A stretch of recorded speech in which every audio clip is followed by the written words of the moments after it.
Edi mutwe simanya yabba akasimu oba yabba sweta.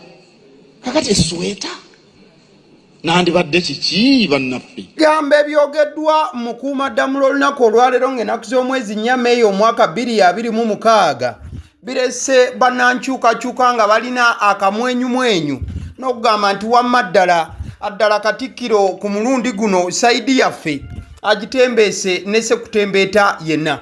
Abadde ayogera ku Edi Mutwe si ye yekka ko wamu n'abasibe ba NUP oba boyinza okuyita ba political prisoners n'abasibe abatambulira mu kkowe eryo, wabula nga ne gye buli eno tebagendanga maaso na kubanga bateebwa nga bali mu makomera gye bavundira. Ebyokulonda nga bwe byaggwa tusaba wabeewo obutebenkevu obwannamaddala abwakwatibwa olw'obusongasonga obw'ebyobufuzi bateebwe. Kyova olaba tebasobola na kuleeta babate kubanga n'obujulizi obubaluma tebuliiyo. Edi Mutwe simanya yabba akasimu oba yabba sweta. Kakati sweta nandibadde kiki bannaffe. Edi Mutwe yabba sweta awere nemba n'emisango bamukuddemu amannyo bakoze batya. Lwaki tebamuta okulonda kwaggwa. Kati ng'omukuumaddamula agamba nti bangi baasibibwanga n'obujulizi obubalumika tewali. Atujjukiza ku Father Deusdedit Ssekabira mumujjukira bulungi ow'e Masaka eyakwatibwa n'amalira ddala ennaku eziwerera ddala nga takubwako liiso oluvannyuma bwe yaleetebwa ne bamusindika ku meere e Luzira. Wano nno wagambidde nti ddala embeera etabuse etuuse n'okubeera nga n'abafaatha bakwatibwa ate era mukadde ke kamu okusinziira ku mukuumaddamula. Agamba nti abalina obusango obutonotono oba obwabateekebwako afazaali bandibadde nga bateebwa ku kakalu ka poliisi, kooti oba ekkomera ne basobola okuba nti balya butaala mu mbeera emu endala. Bali n'omufaaza baali bamukutte e Masaka. Omufaaza nti yafunye ssente oba bye bino bye bagamba. Obujulizi buli luddawo obumuluma. Father bamuyitaani? Father Ssekabira. Ne bamusiba mu kkomera. Kati omusosodooti ne bw'ogamba obugambi bishop ti omufaatha oyo tumwagala ajje ku poliisi buli wiiki. Mu bakatoliki bafaaza abo mukama waabwe ye bishop kyayogera tebakiddamu. Mugamba ajje ku poliisi buli wiiki ajja kujja omusosodooti oba kale abeere mu kigo tavaawo. Naye omusosodooti ng'oyo alina okusoma emmisa buli lunaku buli ku makya mu mateeka gaabwe. Asomera atya emmisa mu kkomera?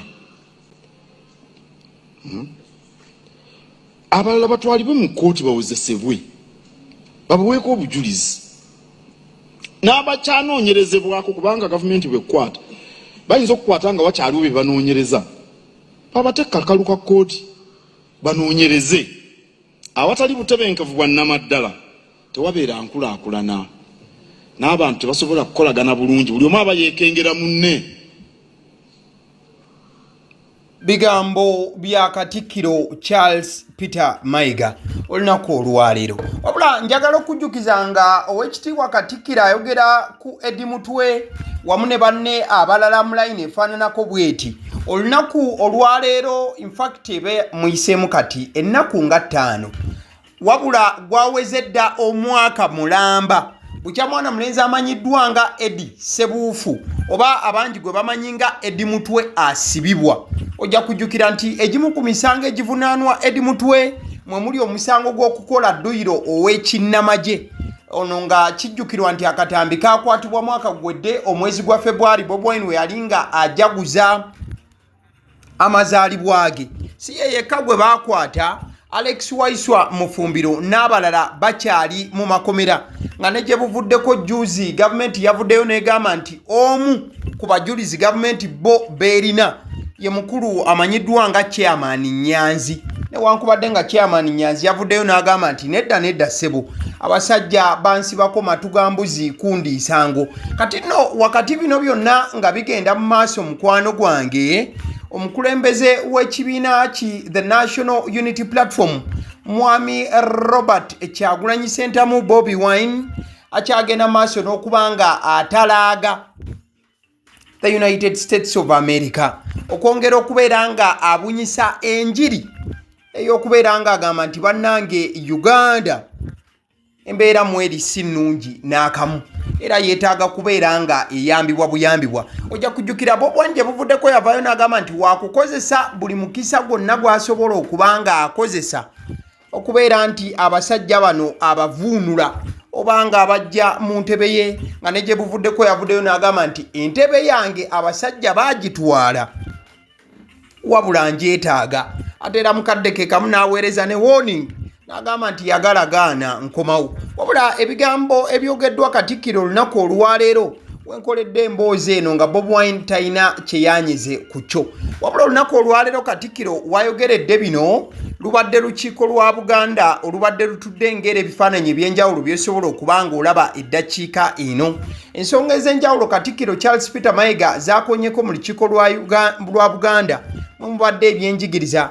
Wagambira nti Obwakabaka butandise nassale 2 mu masaza, Kasawo Institute bagitaddeko omulaka era baagala lituuke ku ssa eriweesa Kabaka ekitiibwa. Muteesa One Royal University yafuna chata era nti embeera y'ebyenjigiriza egenze erinnya obukulembeze obulungamu mu kusitula omutindo wano nawali era mukadde ke kamu.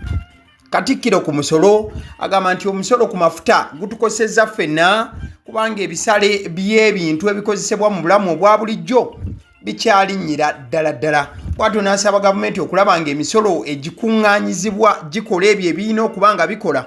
Ku bbago ly'etteeka ery'obwetengereze bangi lye mumanyi nga the Sovereignty Bill agamba nti ebbago eryo bwe liyisibwanga bwe liri lyakugootaanya enteekateeka z'Obwakabaka omuli oluwalo, okuzimbira abantu enzizi, kaweefube w'okulwanyisa Mukenenya n'ebiringa ebyo.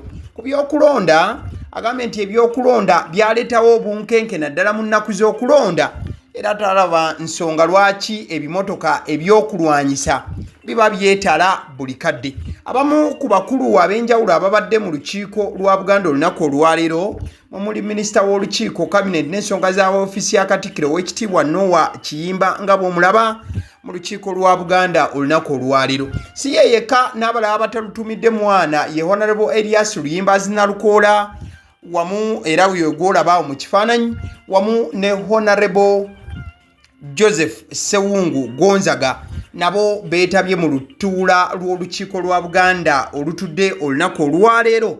Ng'ensonga enkulu kubadde kwogera ku mbeera nga bweri mu Bwakabaka bwa Buganda.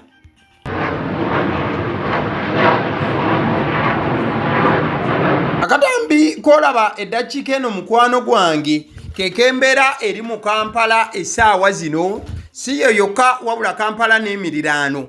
Ennyonyi ez'enjawulo we zaatandise okubeera nga zibongebwa mu bbanga buliwo okuba amaaso waggulu z'olengera. Wabula bino byonna bivudde kubeera nti enteekateeka z'okulayira kwa Pulezidenti Yoweri Kaguta Museveni zirabika nga zituuse mu stage y'okuba nga zimalirizibwa. Wabula wakati bino byonna nga biri mu kugenda mu maaso mukwano gwange olunaku olwaleero ng'ennaku z'omwezi Nnyama omwaka 2026 olunaku olwaleero omukulu akola mu the office of the president permanent secretary Haji Yunus Kakande avuddeyo n'alangirira nga bwe wagenda okubaawo okusabira Pulezidenti Yoweri Kaguta Museveni okumala ennaku 32 okuva ng'ennaku z'omwezi 8 Maayi 9 Maayi n'ennaku z'omwezi 10. Agambye nti eggwanga lyonna lirina okuba nga lisabira Pulezidenti Yoweri Kaguta Museveni. Sooka owulirize wano. We are going to organize prayers across the entire country. As you have seen, on 8th, that will be a Friday, will be in all mosques in Uganda. On Saturday, that is, I think, 9th, will be in all 7th-day churches in Uganda. Then 10th of Sunday will be in all Christian churches in Uganda. Churches, prayers. And those prayers, different dignitaries in the government will represent the government in their respective prayer areas. Bigambo bya Haji Yunus Kakande PS office of the president agambye nti okusaba kugenda tandika nga 8 lujja kuba lwa 5 abasiraamu basabire President Museveni ng'ennaku z'omwezi 9 ku Saturday aba 7th day president bamusabire, ng'ennaku z'omwezi 10 Maayi kati ate abalokole bano bakristaayo n'abasigadde abatambulira mu buufu obwo nabo basabire President Museveni. Agamba nti ensonga lwaki tulina okuba nga tusabira pulezidenti y'eggwanga. When you start by saying that for God and my country, you have to pray. Everything goes with a prayer. Everything. And I advise you people, praying is very good. Praying is always very, very, very, very good. Whatever you go, whatever you are going to do, first say a prayer. Even if you're going to eat food, first say prayer. Even if you're going to travel, first say prayer. Even if you're going to do an activity, first say prayer. So prayer is very important. So we have to pray for our president, to give him life for the next 5 years, to give Uganda stability for the next 5 years. People in the Middle East are now suffering. They didn't know that they were suffering this year. Last year they were okay.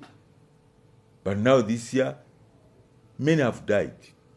Permanent Secretary in the office of the President, Haji Yunus Kakandi, agambye nti moto y'eggwanga egamba for God and my country.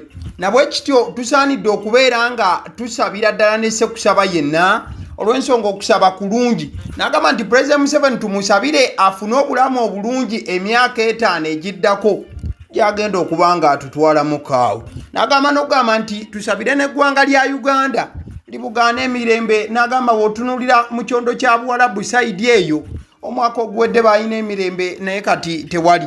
N'agamba lwaki muba temusabira President Museveni wamu n'eggwanga. Wano n'agasseeko nti engeri gye kiri nti okulayira kutuuse, mwenna muyitibwa temwetaaga kujja na tiketi yonna.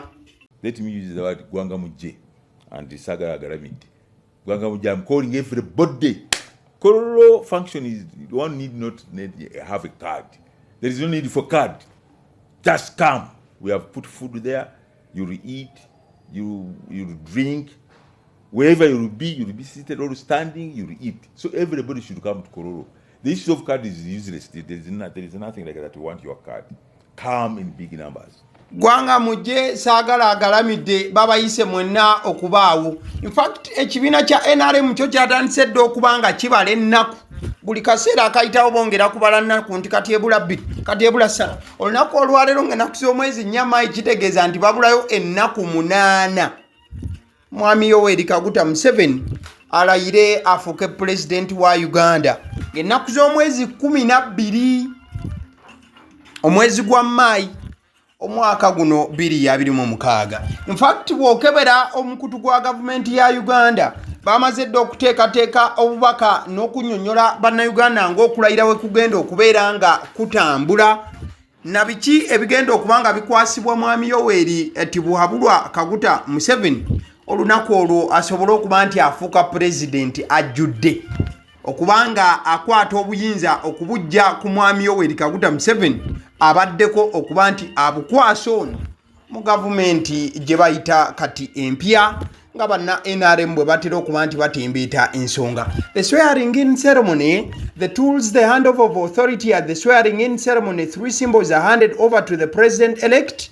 Here is what they represent: the constitution, the rules we live by, the national flag, our identity and borders, the public seal, the authority to act on our behalf. The keys to the house are handed over as a symbol to begin the work. Nti ebimu ku bintu ebiwabwa President Yoweri Kaguta Museveni wali ku lunaku lw'okulayira kuliko constitution y'eggwanga okulaga amateeka kwe tutambulira y'ensonga lwaki bagimukwasa, bamuwa fulaga y'eggwanga okulaga obuvo n'obuddo bwaffe ate era mukadde ke kamu wamu n'ensalosalo ez'eggwanga okutwaliza awamu. Bamuwa kye bayita public seal okulaga obuyinza okubeera nti ayimirirawo ku lwa bannayuganda. Ekisembayo ekimukwasibwa the keys to the house. Bamuwa n'ebisumuluzo ebya state house. Kati ako kanyuvu nnyo. Bamuwa n'ebisumuluzo bya state house. Kati n'omulundi guno President Museveni baba bagenda muwa ebisumuluzo. oba kati waliwo ayagala nnyongere nyinyonnyole ebooka evuge oswadde naye nga n'ebisumuluzo nabyo bimukwasibwa ku lunaku olw'okulayira. Kati mbuuza baddamu ne bagenda ku State House ne banolayo ebisumuluzo ne babireeta oba just bagabugambi yes omukulu osobola okugenda State House nzigule. So ennaku z'omwezi 12 Maayi enteekateeka zawedde. Kale awo nno nga tuvuddewo akatambi kolaba ku screen kek'Oweekitiibwa Mathias Mpuuga Nsamba. Omukulu ayina we yabadde ng'ayogera ku nsonga z'okubeera nti bangi babadde bakola speculations oba okusuubiriza nti mu gavumenti eno omulundi guno cabinet reshuffle egenda okubeerawo, nti omukulu yandyesanga ng'agudde mu gufo ayinza okuweebwa obwa minisita ng'obwo oba ebigwa mu kkowe erifaananako bw'etyo. Wabula omukulu we yabadde ayanukula yabadde ayagala kwogera ekibiina kye ekya Democratic Front, wabula yamaliriza ng'olulimi luseeredde ng'ayogedde NUP, era yabadde alaga nti nze ndi mukulembeze wa Democratic Front, wabula ate yamaliza nga ndi mukulembeze wa NUP. Abangi ekyo ne bakitunula ne bagamba nti omukulu NUP ekyamuli ku mutima atambula emujijiira. I am head of the DF government here. There are rumors that you could be given a position in the government. I am head of the DF government here. The president. There's nothing bigger than that. I am the head of the NUP. I am the head of the DF. I am the head of the NUP. Bigambo byabadde byogerebwa Honorable Mathias Mpuuga ngagamba nti ye mukulembeze wa NUP n'agamba sole mbadde neerabidde ndi mukulembeze wa Democratic Front DF. Wabula yagambye nti aba bagenda bagamba nti agenda kuweebwa ogufo mu parliament mu gavumenti eno egenda okulayira empya. Agamba nti bannange temusibaako matu gaagune kumuliisa nankani.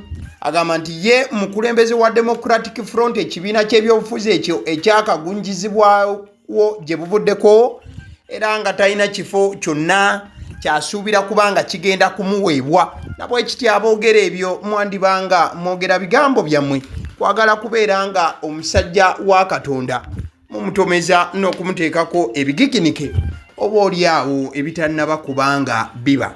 Ale nzikiriza nkutegeze ku bannaffe aba Honeybites bagamba nti bo omulimu gwe bakola gwa kukolera byakulya eby'abaana abadda ku masomero. Bwe tugamba abaana abadda ku masomero saabo bokka abadda ku masomero wabula n'ababeera ewaka balina package ey'ebyokulya eby'abaana mu line efaananako bw'etyo. Gwe bakubire bukubizo bagambe njagala package y'ebyokulya by'abaana abali ku masomero oba abaana abalya ebyokulya. Balina ebyokulya yogera ku daddies, yogera ku binyeebwa, amawogola, yogera ku bagiya, yogera ku cupcakes, yogera ku donuts. Osobola okubafuna ku 0709 78 75 08. Ate era mukadde ke kamu bw'oba oyagala ku pizza size yonna era namba y'emu. Ate era mukadde ke kamu bakola ne cake eza buli mukolo, babayita aba Honeybites. Njagala n'okutegeeza ku bannaffe aba Alson Painters UG, bano basiizi ba langi era nga balina obukugu mu kusiiga langi, era bamanyi ne langi ki egenda ku kizimbe kyo era mu ruumu ki. Tebasobola kuddira langi yandigenze mu kisenge ate ne bagisiiga mu ddiiro, ey'omu dining ne bagisiiga mu kinaabiro. Nedda. Alson Painters UG omulimu gw'okusiiga langi bagukugukira ddala. Basiiga ebizimbe okuviira ddala ku ruumu emu paka ku makalina n'amakalina. Gwe bakubira ebukubizo bagambe nti Alson Painters UG namaliriza okuzimba ekizimbe kyange. In fact ne bw'oba olina ekizimbe nga kikadde nga olaba langi yaakyo efaanana si bulungi, Alson Painters UG bazze kugonjoola nsonga eno. Bakubire ku 0705 1936 36 be bannaffe aba Alson Painters UG. Aba Sedi Omusunsuzi erinnya eryange yenze Abasiddi Omusunsuzi, yenze atuula emabega w'omuzindaalo buli lunaku era ly'eddoboozi ly'owuliriza ku mukutu guno Abasiddi Omusunsuzi ly'eddoboozi eryo, era ng'omukutu kwoli gwe guno ogwagaliwo. Nagamba nti information yonna gy'olaba ku channel eno tetugattamu kintu kyonna ate tewali kye tutoolamu. Information nga bw'eba eyingiddewo ffe bwe tugikwata ne tugikuwa. Kati gwe omulabi n'osalawo ki eky'okukozesa information eyo. Kati ky'ogenda okukola mukwano gwange bw'oba omaliriza okulaba vidiyo eno, likinga, commentinga ki ky'olowooza, mukadde ke kamu subscribinga bw'oba nga omukutu guno oli mupya, ate era mukadde ke kamu sharingira mikwano gyo girabe vidiyo eno ate ne videos endala ku mukutu guno. Agaliwo YouTube channel, mwebale kutulaba.